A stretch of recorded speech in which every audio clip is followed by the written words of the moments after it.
onlayn yozuvi ochdi. Sukut qoldi izimda.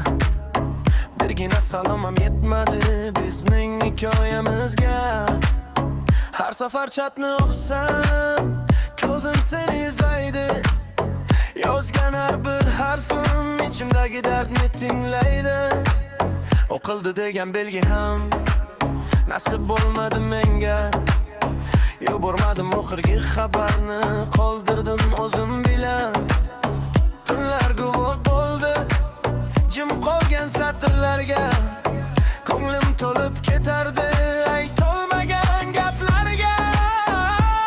Qalaysan deb yozaman, o'chiraman lekin, chunki javobsiz qolish og'riqning o'zi ekan.